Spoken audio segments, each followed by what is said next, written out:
Buenos días a todos. Escribí las palabras paz mental en el Google para ver qué sitios me salieron. No lo van a creer. 101 millones de sitios que tienen que ver con paz mental. Y había una opción para marcar en qué idioma quería encontrar sitios de paz mental. Puse español y salieron 51 millones de sitios. Nos damos cuenta que este es un problema mundial. Según las estadísticas, hay 8,000 millones de personas en el mundo. Me doy cuenta, ¿saben qué? La mayoría de ellos no tienen paz mental. Están en estrés, hay ansiedad en sus vidas, tensiones en sus vidas. Y muchos de nosotros aquí también. ¿Qué cosas te roban tu paz?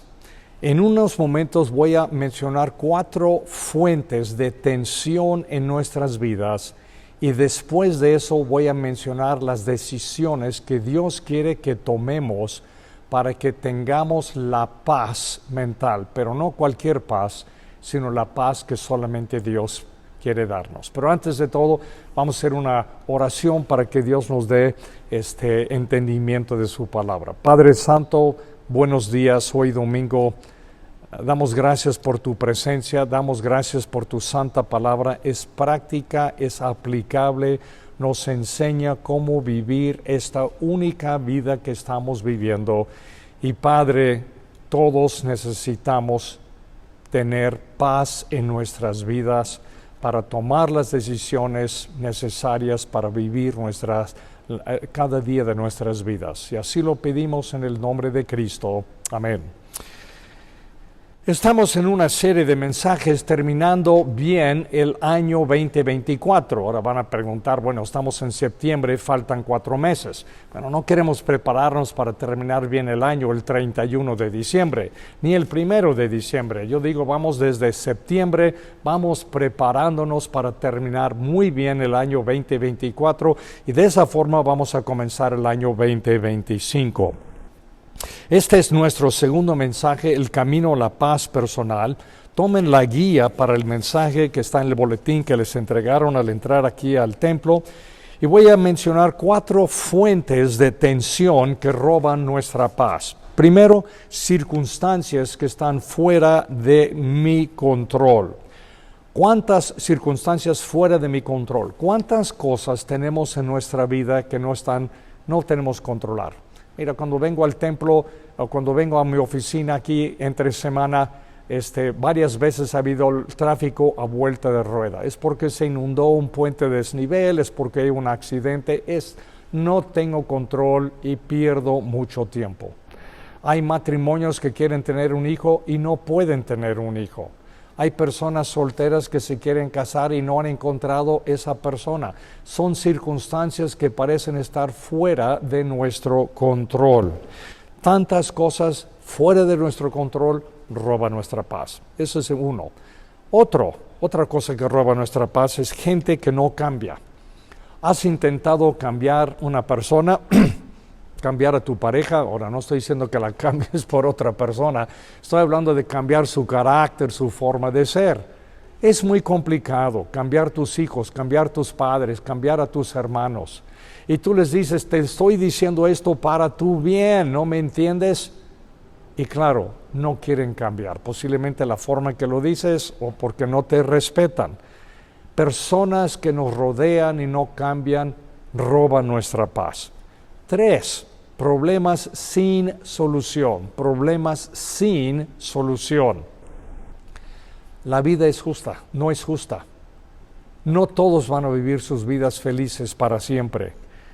Las cosas no salen como queremos y lo peor es que muchas veces no sabemos por qué es que no salen como nosotros hemos planeado, como nosotros queremos. Y eso nos frustra y nos da coraje y nos pone nerviosos y perdemos la paz.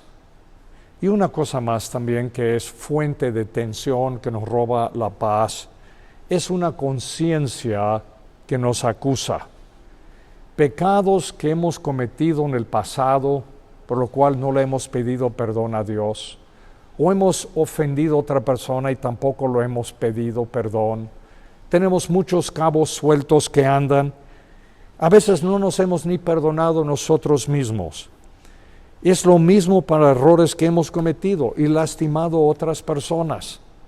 Y esto es una fuente de tensión, roba nuestra paz. Ahora, el domingo pasado, que era el primer mensaje en esta serie, terminando bien el año 2024, estábamos hablando de dónde encontrar esperanza. Y aprendimos que Dios, Jehová es el nombre de Dios en hebreo, yo soy el que soy, Yahweh, Jehová. Jehová es Jehová Shama, es un adjetivo, describe qué tipo de Dios es. Shama quiere decir que Dios está presente. Dios ha estado presente en tu pasado, Dios está presente hoy y Dios ya está en tu futuro. Jehová Shama quiere decir que un Dios que está siempre presente en tu vida. Hoy quiero introducir Jehová Shalom. Sabemos que la palabra Shalom quiere decir paz. Jehová, yo soy el Dios de paz. Y Jehová Shalom es yo soy el Dios, yo soy Jehová el Dios de paz. Mira, es una muy buena palabra. Muchas veces cuando te despides de una persona dices suerte, no digan suerte, eso es para ateos. Diga Shalom. Shalom tiene todo que ver con paz y tiene que ver con la paz que solamente Dios nos puede dar. Jesucristo lo menciona en Juan 14:27. Jesús dice, les dejo la paz, les dejo mi paz, pero no se la doy como la dan los que son del mundo. No se angustien ni tengan miedo. No se angustien ni tengan miedo. ¿Por qué? Porque esas cosas obviamente te roban la paz. Pero noten que Jesús dice, les dejo la paz, les doy mi paz. Y no es la paz que el mundo da, y la verdad es que el mundo no puede dar ninguna paz. A pesar de todo lo que el mundo te da, fama, fortuna, lo que tú quieres, no vas a tener paz en este mundo. Pablo, escribiendo a su carta a los tesalonicenses, en Tesalonicenses, 1 Tesalonicenses 1:1, comienza Pablo en su introducción a los tesalonicenses diciendo, gracia y paz sean a vosotros de Dios nuestro Padre y del Señor Jesucristo. Gracia, que es el favor no merecido de Dios, y paz, la paz que Dios da, sea a nosotros de parte de Dios, y no cualquier Dios, sino el Dios y Padre de nuestro Señor Jesucristo.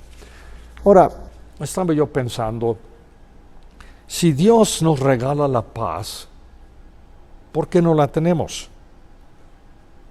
Porque la necesitamos. Y voy a contestar eso, pero primero quiero nada más aclarar algo. La paz personal no está conectada con una vida sin problemas. Es decir, tener paz no quiere decir que ya no tendrás problemas. Jesús dijo que vamos a tener problemas, pero en medio de esos problemas vamos a tener paz. Entonces me doy cuenta, voy a tener problemas en mi vida, pero al mismo tiempo puedo tener paz a pesar de esos problemas. Jesús dijo, en este mundo tendrás problemas, tenlo por seguro. Pero al mismo tiempo dice Jesús, te voy a dar paz a pesar de tus problemas. Ahora, para tener paz mental, Dios dice que hay 3 decisiones que nosotros necesitamos tomar. Y no nada más es uno, sino son las 3, es junto con pegado. Primero, aceptar lo que no se puede cambiar. Uno es aceptar lo que no se puede cambiar. Y yo sé que ustedes han escuchado esto antes de fuentes seculares. Afanándonos por algo que no se puede cambiar, no te va a dar paz. Amargándome por algo que no puedo cambiar, tampoco me va a dar paz. Y sintiéndome culpable de cosas que no se pueden cambiar, nunca me dará paz. Hay solamente una cosa que me dará paz, y esa es aceptación de la situación que no puedo cambiar. Ahora, un buen ejemplo de eso es el apóstol Pablo. Él es el gran apóstol de Dios, escribiendo cartas plantando iglesias, preparando pastores, es arrestado, es encarcelado, no sabe si lo van a soltar, si lo van a ejecutar. Entonces Pablo entiende que Dios quiere que esté en la cárcel, encarcelado. Este no es el plan de Pablo, pero ese es el plan de Dios. Pablo acepta la situación que tiene que estar en la cárcel. Entonces, mientras está en la cárcel, Pablo escribe una carta a la iglesia en Filipos, una iglesia que él quiere mucho, y la carta a los filipenses es una de las cartas más positivas, más alegres. Dice Pablo, regocíjanse. ¿Por qué pudo salir algo tan positivo de una situación tan complicada? Porque Pablo entendió, ese es donde Dios quiere que yo esté, y yo voy a aceptar esta situación. Permítanme leerles lo que Pablo dice en Filipenses capítulo 4, al final son solamente 4 capítulos en Filipenses, y él dice esto cuando está escribiendo a los creyentes: porque he aprendido a contentarme con lo mucho y con lo poco. Sé cómo vivir en escasez y en abundancia. He aprendido, otra vez lo está diciendo, he aprendido a estar satisfecho en cualquier circunstancia, con el estómago lleno o vacío, en abundancia o en necesidad. ¿Se dieron cuenta? 2 veces dice he aprendido. He aprendido a contentarme y he aprendido a estar satisfecho en cualquier circunstancia. ¿Por qué? ¿Porque le agradó? No. ¿Porque era suave? ¿Porque tenía? No. Era una situación sumamente difícil, porque Pablo aceptó que donde él estaba y lo que le estaba pasando, esto es y era de Dios. Esa es la gran diferencia con Pablo. Entonces, quiero que noten algo aquí. Primero, no es natural en nosotros aceptar situaciones adversas. Si algo nos pasa, ¿de quién es la culpa? ¿Por qué me ha pasado esto? Nos enojamos y nos quejamos. Pero Pablo dice, he aprendido. Tenemos que aprender, y cuando confiamos en el Señor, aprendemos que Dios ha permitido esta situación para mí. La segunda cosa, no tienes que saber por qué te pasó lo que te pasó para aceptar tu situación. Cuando algo desagradable nos pasa, luego queremos saber por qué nos pasó, a ver quién es culpable, de quién es la culpa de esta situación. ¿Y saben qué? Dios no está obligado a darte explicaciones. Él es el creador, yo soy la creación. Él es el alfarero y yo soy el barro. Y recuerdo que Dios es justo, Dios es amoroso, Dios es mi Padre. Él ha permitido esto en mi vida, ha de ver algún bien, porque eso es lo que Él quiere para mí. Y aparte de eso, ¿saben qué?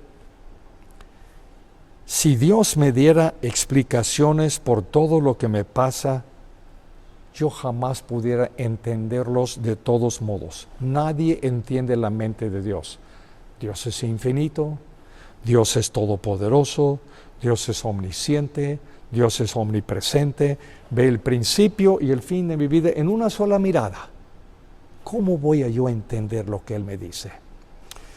Nos consuela más, aquí lo tengo escrito en nuestra guía, nos consuela más la presencia de Dios que las explicaciones de Dios.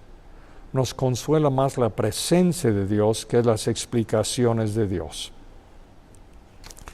Recuerdo cuando mi hijo John tenía 3 años de edad, eso fue hace 40 años, ya tiene 43 años, y le descubrieron una hernia intestinal.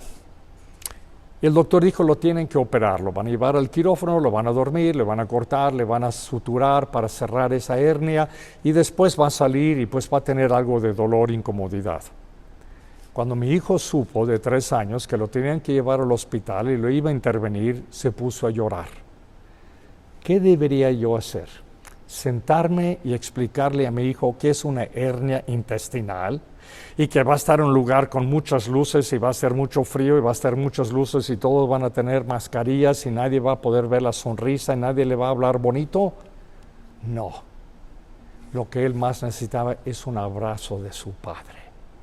Y en muchos casos, amados, lo que nos consuela más es sentir los brazos eternos de Dios alrededor de nosotros. No pidas explicaciones, pida presencia. Entonces la primera cosa que Dios dice, aceptar lo que no se puede cambiar, lo que Dios está permitiendo en tu vida. Segundo, confiar en el cuidado amoroso de Dios. Confiar en el cuidado amoroso de Dios. Como le dije antes, no hay ninguna vida libre de problemas, siempre habrá un pelo en la sopa, como decimos. Y este síndrome de problemas tras problemas se llama vida. ¿Por qué tantos problemas? ¿Por qué estamos como estamos? Como raza, como mundo. Bueno, la primera razón, si viene en Génesis capítulo 3, es la desobediencia de Adán y Eva en el jardín. Desobedecieron a Dios, primer pecado, pecado original. Ellos rompieron la relación con Dios, se rompió la relación con Dios, se rompió la relación entre ellos como Adán y Eva, perdieron su identidad, quién soy, para qué estoy aquí en la tierra, y se rompió la paz en el mundo, con el cosmos. Ahora la serpiente te quiere picar. Ahora el león te quiere devorar.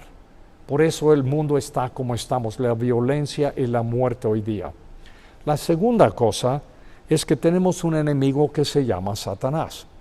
Ahora, si tú salieras a la calle y le preguntaras a la gente si cree en Dios, yo diría que el 85 o 90% de la gente aquí en Guadalajara diría que sí creen en Dios. Pero cuando dice si creen en Satanás, yo creo que va a ser como la mitad de las personas, porque obviamente no queremos querer una persona que hace diabluras, que nos está tratando de hacer el mal. Pero el hecho es que Dios dice, sí, Satanás sí existe, es el padre de las mentiras y anda buscando cómo hacernos daño, ve las grietas en nuestras vidas y por ahí quiere entrarle. Primero, por el pecado original. Segundo, porque hay Satanás, porque estamos. Pero la tercera es porque nacimos con una naturaleza pecaminosa. Y aparte de vivir en un mundo de cabeza y tener el diablo haciendo diabluras, nuestra naturaleza pecaminosa nos mete en toda clase de problemas. Y Satanás no tiene que meterse mucho en nuestra vida porque nosotros cometemos muchos de nuestros propios errores y pecados salen de nosotros mismos. Ahora, como se pueden imaginar, estas tres cosas nos mantienen en problemas todo el tiempo. Pero a veces el dolor en nuestras vidas no es culpa de ninguna de estas tres. A veces hay un problema en nuestra vida que Dios permite sin dar ninguna explicación y no vemos ninguna explicación en el mundo por qué. Y el clásico ejemplo de este es Job, el Job de la Biblia. Job es un hombre bueno, es un hombre temeroso de Dios, es un hombre rico. Y en cuestión de días, Job pierde toda su fortuna, pierde sus 10 hijos, pierde su salud, tiene una enfermedad que le afecta la piel y pierde el respeto de su esposa. Cuando todo esto le pasa, su esposa, la señora Job, le dice, maldice a tu Dios y muérete. No mucho ánimo de parte de ella. Y lo peor de todo esto es que no hay ninguna explicación de parte de Dios. Job no tiene idea de por qué le está pasando lo que le pasó. John dice, yo no he hecho nada. Mis hijos no hicieron nada. No es mi esposa. No, ¿quién es culpable? ¿Por qué está pasando? Y lo que Job no sabe es que obviamente, y conocen la historia, Satanás viene delante de Dios. Dios dice, ¿has visto a mi siervo Job? ¿Qué tan buen hombre es? Sí, pues lo tienes rico, lo tienes protegido, tiene hijos, tiene todo. Quítale eso y te maldice. Dios dice, va. Se lo puedes quitar, pero no le puedes quitar la vida. Entonces, por eso Job pierde todo. Y él no sabe que esto es algo entre Dios y Satanás. Esto es algo que Dios ha permitido. Dios confía que Job, él será fiel a él después de todo. Si lees los primeros 37 capítulos de Job, es una discusión de Job entre sus amigos preguntando ¿por qué me pasó esto? ¿Dónde pasó? ¿Quién es culpable? Ellos le están diciendo, Job, no, tú eres culpable porque esto te pasó. Sabemos que al final Job descubre verdaderamente quién es Dios. Es soberano y Dios le restaura todo lo que perdió. ¿Has pasado alguna crisis en tu vida cuando Dios no te dice nada? Y es difícil, y andamos clamando a Dios, pidiendo explicaciones, y Dios no dice absolutamente nada. Como que nuestras oraciones rebotan del cielo. Pero en medio del silencio de Dios, noten lo que Job responde. En Job 13:15 dice, he aquí, aunque Él me matare, en Él esperaré. Job 19:25, yo sé que mi Redentor vive y que al final triunfará sobre la muerte. Job llega a la conclusión que va a tener que confiar en un Padre amoroso, aunque no tiene explicaciones. Y lo que perdió no era cualquier cosa. Perdió cuanto todo tenía. Isaías 26:3, hablando al pueblo de Israel, que se ha apartado mucho del Señor. Pero Isaías dice, Él, hablando de Dios, guardará en perfecta paz a cuantos confían en Él y cuyos pensamientos buscan a menudo al Señor. Perfecta paz a los que confían. Finalmente tenemos que estar confiando en el cuidado amoroso de nuestro Dios. Proverbios 3, 5 y 6. Este es un gran versículo, lo deben memorizar, igual que Isaías. Pero Proverbios 3, 5 y 6 dice, fíate de Jehová de todo tu corazón y no te apoyes en tu propia prudencia, porque tu prudencia, tu sabiduría no vas a saber qué hacer. Reconócelo en todos tus caminos y Él enderezará tus caminos. Quiere decir que te va a indicar el camino que deberías tomar, aunque no sabes lo que está pasando. Entonces, aceptamos la situación en que Dios nos ha puesto, aunque Él no da explicaciones. Confiamos en el Dios amoroso, tenemos un Padre amoroso. Y la tercera decisión que necesitamos tomar es rendir mi mente y mi vida al Señor. Una tarde, Jesús y sus discípulos se subieron a la barca, después de Jesús todo el día predicando, y Jesús le dice, vamos al otro lado del lago, porque había mucha gente, ya quería apartarse, ya había estado predicando. Entonces van cruzando el mar de Galilea una tarde, se levanta un viento y comienza a moverle el oleaje y todo. Jesús está dormido.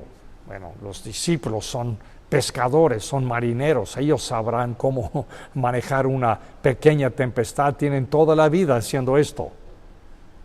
Ahora, yo no sé si Jesús estaba completamente dormido porque Él sabía lo que venía, y esa es una prueba para los discípulos, y no sé si Él le dice, Padre, súbele un poquito el viento, todavía están muy confiados en su propia capacidad de controlar la barca.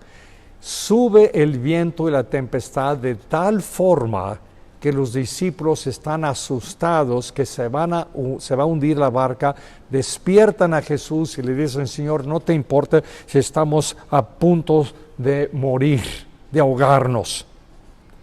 Bueno, ustedes conocen la historia.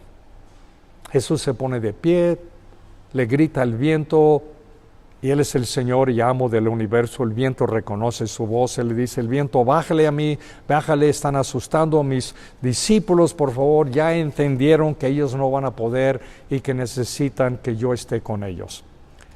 Los discípulos no tenían paz en medio de la tormenta porque estaban tratando de salvarse a sí mismos. Era una situación fuera de su control. Hicieron todo lo que ellos podían hacer. Pero llegó el momento de una situación que no podían cambiar.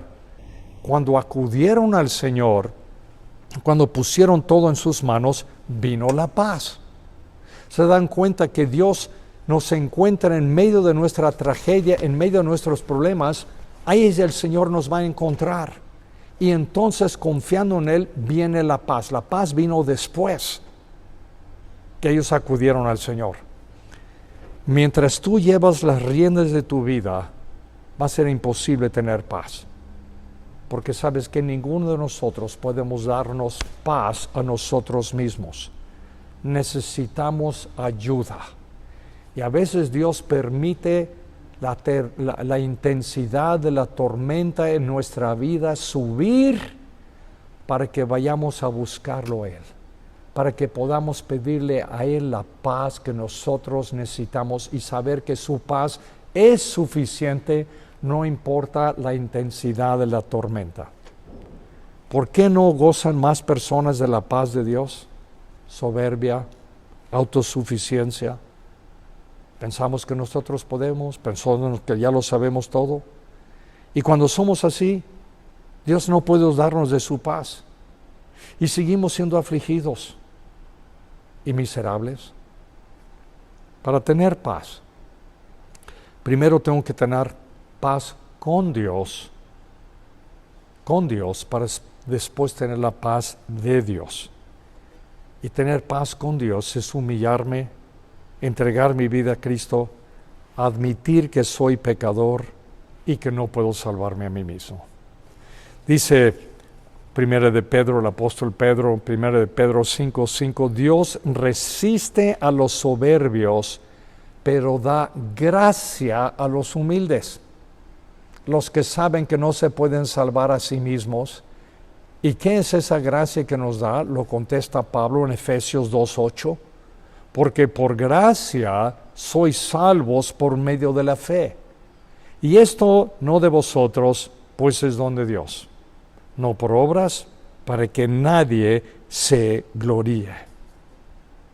La gracia que viene para los que se humillan, que reconocen que no pueden y que necesitan ayuda. Y cuando vienes a Cristo, dejas las cargas al pie de la cruz. Romanos 5:1 dice, justificados pues por la fe, tenemos paz con Dios. Ahí está, la paz con Dios por medio de nuestro Señor Jesucristo. Uno puede tener paz hoy día. Primero, aceptando las situaciones que Dios permite en nuestra vida, que no podemos cambiar, aunque hayamos hecho nuestro mejor esfuerzo. Confiando que nuestro Dios es nuestro Padre y que es amoroso y sabe lo que hace, y rindiendo nuestra mente y nuestra forma de vivir a Él completamente. Tú estás en control de todo, te dejo a ti las riendas.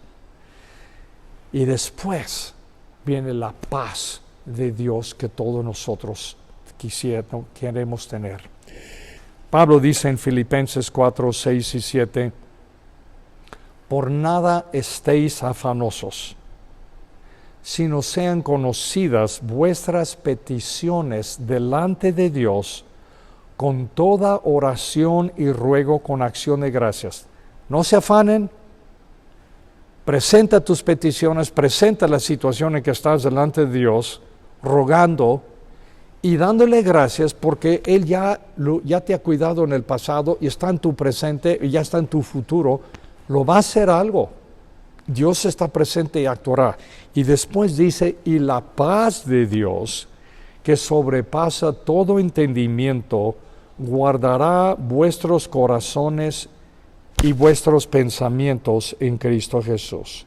La paz de Dios, que sobrepasa todo entendimiento, guardará vuestras peticiones delante de Dios y vuestros corazones y pensamientos en Cristo Jesús. Esa es la paz que nosotros queremos. Y yo quiero que tengas esa paz, quiero que tengas esa paz hoy. Y está a nuestro alcance. Hay que pedírselo al Señor. Esta es palabra de Dios. Amén. Amén. Vamos a orar. Padre, gracias por tu santa palabra.